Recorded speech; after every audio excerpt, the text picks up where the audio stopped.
The smell hit you first, not the kind of stench you could wave away or ignore. It clung to your clothes, your hair, your skin. It soaked into your lungs with every breath. You stood in a narrow alley where the sun barely reached, your boots already wet with something you didn't want to name. Around you, flies swarmed in thick clouds. The sound of their buzzing mixed with distant shouts and the clatter of wooden wheels on cobblestone. Your hands were raw, your back ached. And you knew that by the end of the day you'd be covered in filth from head to toe. This wasn't punishment. This wasn't a nightmare you could wake from. This was your job. This was how you survived.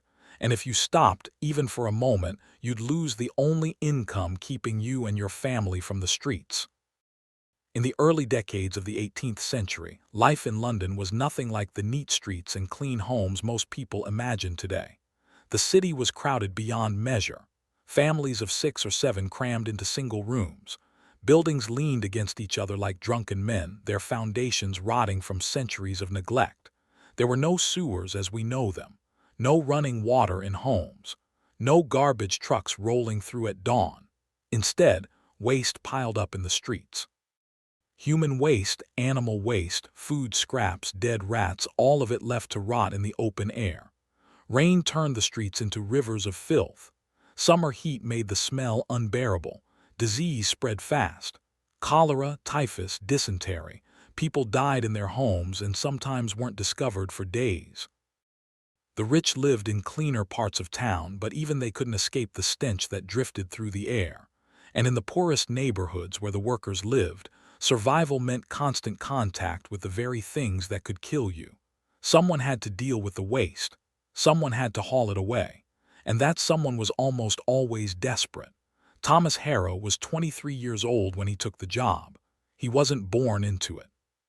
His father had been a dock worker until a falling crate crushed his leg and left him unable to stand for more than a few minutes at a time. His mother took in washing, but the pay was almost nothing. Thomas had 2 younger sisters and a brother who was too small to work. The family was 3 weeks behind on rent. The landlord had already threatened to throw them out. Thomas had tried other work. He'd spent a week unloading coal, but the dust tore up his lungs and the pay barely covered a loaf of bread. He tried sweeping chimneys, but the older boys who controlled that trade ran him off. He'd even begged on street corners, but there were too many beggars already. Then he heard about the night soil men. The job no one wanted. The job that paid just enough to keep you alive. He didn't think about it for long. He couldn't afford to. He showed up at the yard before dawn and the foreman looked him over once, shrugged, and handed him a shovel. That was it. No training, no explanation. Just a shovel and a cart and the understanding that he'd be working in the dark, in the filth, for as long as his body could take it. The work began after midnight. That was when the city quieted down, when most people were asleep and wouldn't have to see or smell what was happening. Thomas and the other men would arrive at a home or tenement building where a cesspit needed emptying. These pits were dug beneath outhouses or directly under homes. They collected human waste for months, sometimes years, until they overflowed. When that happened, the smell became unbearable and flies and rats moved in. That's when someone paid to have it cleared. Thomas climbed down into the pit with a bucket and a shovel. The waste was thick, almost solid in some places, liquid in others. He scooped it into buckets which were hauled up by rope and dumped into a cart. The air down there was so foul it made his eyes water. It burned his throat.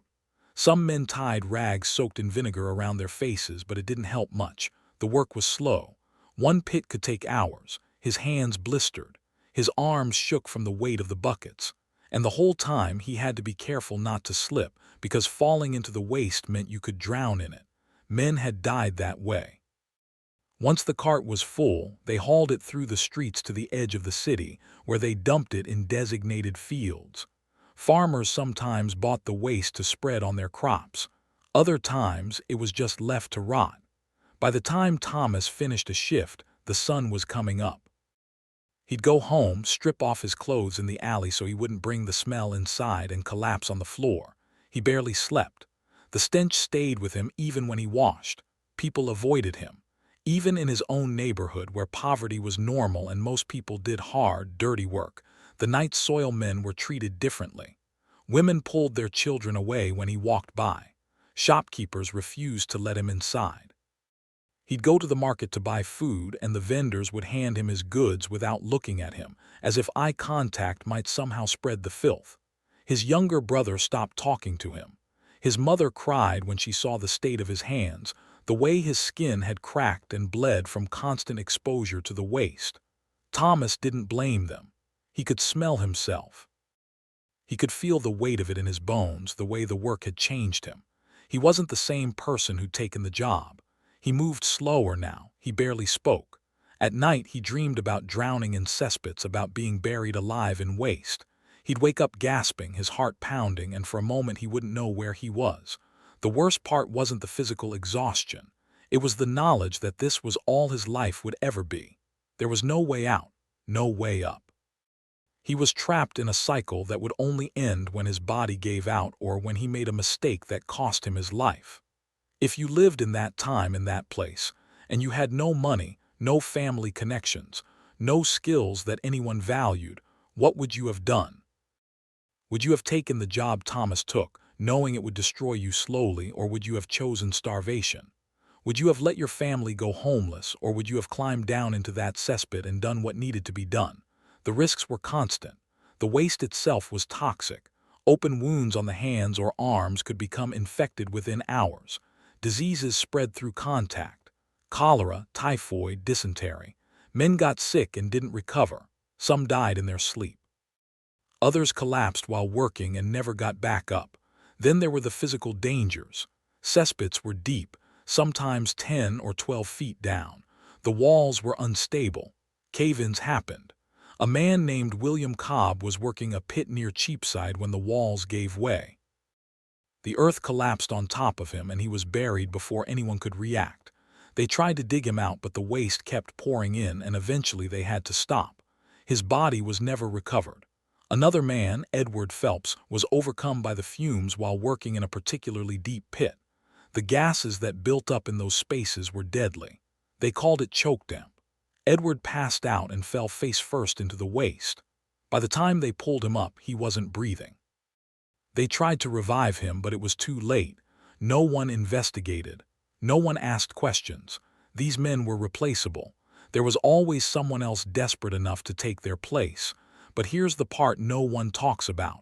The part that changes everything. The waste that these men hauled away, the filth they touched and breathed and lived in, was sold. It was valuable. Farmers paid for it. Tanners used it to soften leather. Some of it was even processed and sold as fertilizer to wealthy estates. The men who owned the carts, who ran the operations, made real money. But the workers, the ones actually doing the job, saw almost none of it. They were paid just enough to survive, and the profits went to men who never once climbed into a cesspit.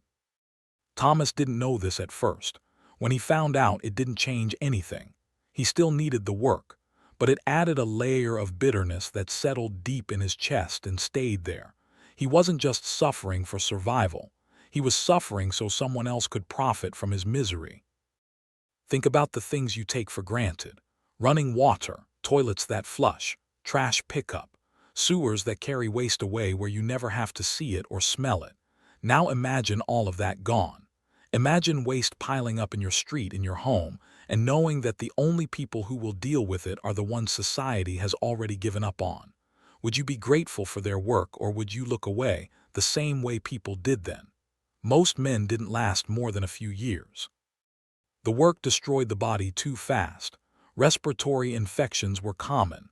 Constant exposure to fumes damaged the lungs. Skin infections became chronic.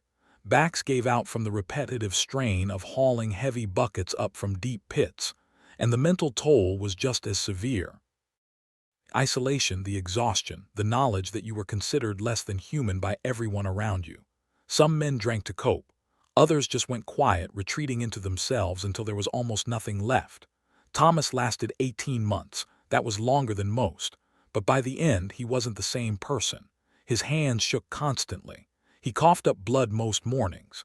His skin had a grayish tint that wouldn't go away no matter how much he scrubbed. He looked 10 years older than he was. One night in late autumn, Thomas climbed down into a cesspit near Bishopsgate. It was deeper than usual and the walls were slick with moisture. He'd been working for 3 hours when he felt a sharp pain in his chest. It started as a tightness, then spread through his left arm. He tried to call out, but his voice wouldn't come. His legs gave out and he collapsed into the waste. The other workers pulled him up, but he was already unconscious. They laid him on the ground and tried to wake him, but he didn't respond. Someone ran for a doctor, but by the time they returned, Thomas was gone. He was 24 years old. His family couldn't afford a burial, so his body was taken to a pauper's grave and buried in an unmarked plot with dozens of others. No one recorded his death. No one remembered his name outside of the few people who'd known him. Within a week, another man had taken his place in the crew. The work didn't stop. The city needed it. The cesspits kept filling. The waste kept piling up. And there were always more men like Thomas, desperate enough to take the job, knowing what it would cost them. The people who lived in clean homes, who never had to think about where their waste went, benefited from that desperation. They lived comfortable lives because men like Thomas were willing to destroy themselves for a few coins. That's how the system worked. That's how it always worked. The suffering of a few kept the machinery running for everyone else. Even after the night soil men finished their work, after the cesspits were emptied and the waste hauled away, the city still wasn't clean. There were other jobs, worse jobs, jobs that required even more contact with death and decay. Jobs that no one talks about. Jobs that made carrying human waste seem almost bearable by comparison. And those jobs didn't disappear. They just changed form. The need for someone to do the work society refused to acknowledge never went away. It just found new people to exploit, new ways to hide the suffering behind closed doors and unspoken agreements. History didn't solve the problem. It just moved it somewhere else.